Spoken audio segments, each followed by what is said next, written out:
Alright, so one of the things that y'all wanted me to talk about, and a couple people mentioned it, was the proper trigger pull. Now I'll eventually do a whole piece on all the fundamentals, but let's talk about trigger pull real quick. XD40 tactical, it's clear. Glock 17, clear. Smith & Wesson Model 10, clear. So let's talk about trigger pull. Let's go over it with the revolver first. Most people, I say most people, a lot of people that first start out with handguns find themselves shooting a revolver. And that may be changing. We're kind of hitting a generational gap with the revolver. But let's talk about it first because, in my opinion, if you can master a revolver trigger pull and double action, then you've got the mechanics down to master any trigger pull. With most revolvers in double action, there's really no weight change. This is probably a 12 to 14 pound trigger, maybe an inch of travel to engage that entire trigger pull and have it drop the hammer. And the reset is all the way back out. Okay, so the proper trigger pull with a weapon like this, obviously, you know, try to use the last part of your finger, that last part of the pad. If your fingers are really long and you have to put more of your finger in there, it's not going to pull the weapon as long as you do your job. It can make it easier or harder to pull it the proper way with various amounts of trigger finger in there. But anybody that tells you that without a doubt you're pulling your weapon to one side or the other because of how much trigger finger you're putting in there doesn't know what they're talking about. Period. Okay? I can stick my thumb in there and pull the trigger properly. Okay? So it doesn't matter how much trigger finger you're putting in there. What matters is the mechanics of the pull. Okay, so what we're trying to do when we're building fundamentals, okay, is a slow, smooth trigger pull. You don't want the weight of the trigger to affect the speed of the pull. It's easier on some level to master that principle with a double action revolver because the weight doesn't change a whole lot in the middle of the trigger pull. Some revolvers kind of feel like they fall off a ledge the last quarter of the trigger pull, but the weight doesn't change a lot, okay? So what you're wanting, watch the hammer and see how smooth and slow. Slow is smooth, smooth is fast. So if you can get this down first, you'll see the weapon's not moving. What you don't want is this. When your brain knows that the gun's going to go off now, instinct makes you flinch. Now you can overcome that. Obviously you want to build up speed where you're putting shots on target. We talk about splits and all that kind of stuff. And you're having to pull the trigger fast, but it's still not a jerk. It's a process. The trigger pull is a process. It's not an action, a standalone action. Even when you're shooting fast, you're not just pull the trigger now. Okay? You're doing all of the other things. Smooth, constant pressure, slow but strong. You're just changing the slow to fast. And you're doing that same thing with increasing speed. You're still not seeing the gun jump around a lot because I'm not just jerking it. Okay? I'm doing the same process faster. You know, slow is smooth, smooth is fast. So if you can start out slow, never go faster with anything you're practicing, then you can do it perfect. The speed in which you can do it perfect will increase with repetition. Okay, so double action, revolver, you want slow and smooth. And then eventually, you can increase the speed without changing the process. Single action, obviously single action trigger pull, you're only doing one thing, that's dropping the hammer. It's the same thing. The travel is just shorter and the weight is lighter. But you're still not going like that. You're still not jerking the trigger. You don't make the gun go bang. You keep the sights aligned, maintain sight picture, and add pressure to the gun goes bang. And then do that with enough repetition that you're adding speed to that process. So let's move on to striker fired weapons, which are pretty popular right now. So double action only, striker fired handgun. Okay. What I'm going to do is show you what bad shooters do. I'm hoping this is on camera. This is how a bad shooter shoots a striker fired weapon. Time to go bang, bang. Okay? It wasn't a process, it was an action. Okay? Bang. Wasn't a process, it was an action. Decent shooters will do this with a striker-fired handgun. They'll pull the slack out, they'll hit the wall of the sear, bang. Now the flinch was smaller. I've eliminated some of the flinch by taking some of the time I'm making that action away. The less time, the less amount of travel I'm using to jerk the trigger, the less time I'm in the motion, so the less time I'm moving the gun during the flinch while I'm firing. Okay, so it does make your shots a little better to preload and then snap, but you're still getting movement out of it. So let me show you how a good shooter shoots a striker-fired handgun when you're practicing fundamentals and you're really trying to get a good trigger pull. Preload, hit the wall of the sear, and hopefully the camera's going to pick this up, but you're on the sear and then you fine motion. See how the trigger's moving? And then it went off. I didn't make it go off. Preload, move, move, move, move, move. It breaks itself. And you'll see that the gun's not moving when that happens. Preload, move, move, move, move, move. There's no flinch. I don't know when the gun's going to go off. I'm just maintaining sight picture, preload, squeeze, and it goes off. Instead of snap or preload, snap, preload, squeeze, squeeze, squeeze, squeeze. And I'm never really stopping the motion from preload. It's not like I'm preloading, stopping, and having a second trigger pull.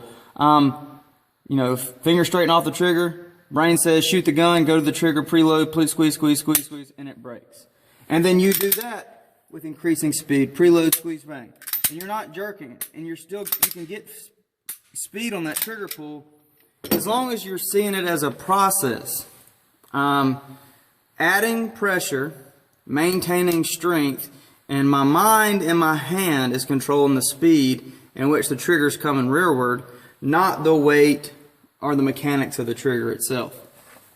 It seems really simple, and it really is simple as a concept, but it can be difficult to do, especially under stress and especially as you're adding speed. So, look, you're just wasting ammo and reinforcing bad habits if you go out there and shoot faster than you can shoot. Now, if you're not pushing your limits are pushing you. So you should go out there and try to shoot faster. But you don't go out there day one of doing it the right way and try to be super fast. You need to, if you can't put 10 rounds into a 1-inch sticker at 3 yards, shooting slow, then don't even try to shoot fast until you can do that. At least you have the mechanics saved in your mind if you can do that. And then start adding speed to those mechanics. And the dot torture drill is a really good way to practice that because you're shooting at small targets. And don't go faster than you can shoot at least a 47 out of 50 on the dot torture and then add speed. One more weapon to show you with. This is my XD40 Tactical with a Powder River Precision trigger in it. So there's a whole lot less travel, okay? Preload, I'm already on the sear. There really isn't a whole lot of preload. By the time I've gotten that trigger safety out of the way, I'm on the sear, add pressure, and it breaks. Okay, and you'll see with the over travel stop, it's breaking right at the wall there. If I was to put a magazine in, it would break a little earlier because it's putting pressure on the mechanics. Preload, squeeze, squeeze, squeeze, squeeze, it breaks. Okay, now let's talk about reset. Now it's easier to show you with a weapon that's going to actually have some reset. So, gun goes bang. Don't come all the way off and slap the trigger again. It's going to make you pull the trigger faster than you should, or at least jerk the trigger. So, gun's gone bang. You reset just enough till it clicks. Now, you're not looking for that audible click. This is something, once again, that has to be muscle memory. You've done this enough times slow that you have a feel for how far you need to let off the trigger. Let off just that far, and then you're pulling again. Fine in motion. Y'all can see that motion. Resets, fine in motion in that, and it breaks. Let the gun go bang, don't make the gun go bang, no matter how fast you're shooting. And obviously you'll get to a point where you're shooting splits fast enough. If you're in the teens, probably even 20s on your splits, your time between shots, you may not be consciously aware of that entire process, but you've done it so many times that it's still a process. It's just happened very quickly, almost subconsciously. But if you try to shoot faster than you can do it right, You're just going to create bad habits and reinforce them. So I hope that helps a little bit with trigger pull and reset. So the way you incorporate that into ad speed is really utilizing your shot cycle. And so shot cycle is your sights are on target, your brain says pull the trigger, your finger comes down, engages, squeeze, squeeze, squeeze, bang. Now what most people do in the range is immediately look for their hole. Don't do that. Trust your sights. If you're going to shoot more than one round, shoot more than one round and then look for your hole. So squeeze, squeeze, squeeze, bang. When the gun goes bang, do everything in your power to follow that front sight. And as it's coming up, you're resetting the trigger. I'm letting off just enough to reset the trigger, no more, no less. I'm watching that front sight settle back down. If you got a good two-hand grip and a good stance, it's going to settle pretty close to where it started. You quickly fine-tune it, squeeze, squeeze, squeeze, bang, and start the process over again. When you can do that quickly and effectively, then the next level where you're really adding your speed and you're getting your splits down in the teens is you're going squeeze, squeeze, squeeze, bang, watching the front sight come up, never really losing it. On the way down, you're already resetting the trigger, and if you know you're going to shoot more than one round, you're preloading that first part of the trigger pull, so as soon as that front sight settles back down, it's already going off again. And what it should look like for you is you've got this, if you're shooting a notch and post sight, you've got your rear sight here.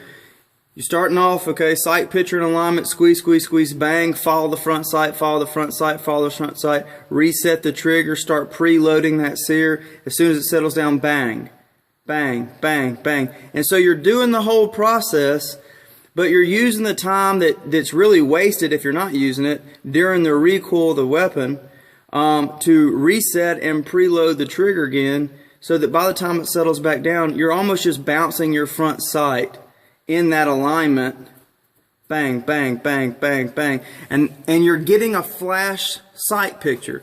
It's not just, now at 3 yards, 5 yards, yeah, you're probably just point shooting and using the mechanics and muscle memory to shoot, but 7 yards and further away, you really need to get a flash sight picture, okay? As it comes back down, your brain processes in a split second, their level, bang, their level, squeeze, squeeze, and you're timing that, and people tell you all the time, a trigger pull, don't anticipate it, and that's true when you're starting out, but if you really want to get fast, you have to learn to anticipate your trigger. You've trained your body not to jerk even when you do, and that way you're preloading that trigger as the front sight's coming back down, and you got it timed pretty well, so as soon as it settles and you got that flash sight picture, you're already dropping the sear or dropping the striker, and the round's going off again. So start out slow so that you can get it smooth, and as soon as you can do it smooth and perfectly, okay, add speed, and never add more speed than you can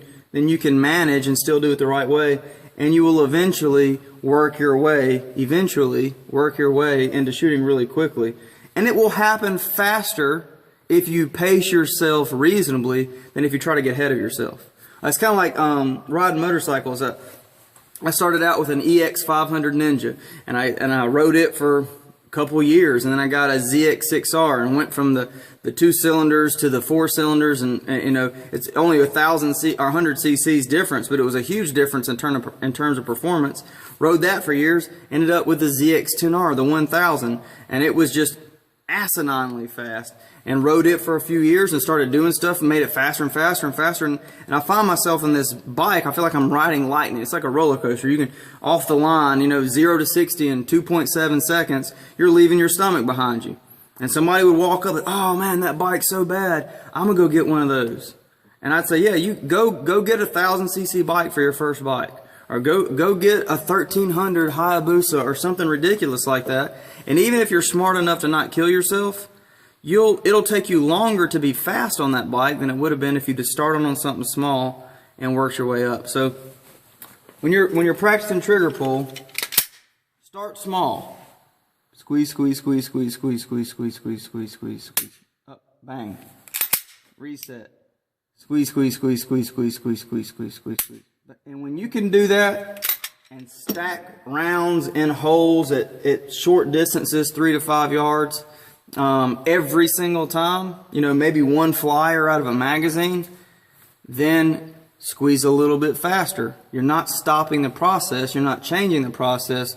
You're just speeding the process up. And eventually you'll get to the point where you're timing your trigger, you're resetting and re-engaging on the way down from the recoil so that you're bouncing that front sight in your sight alignment, getting a flash sight picture, and bang.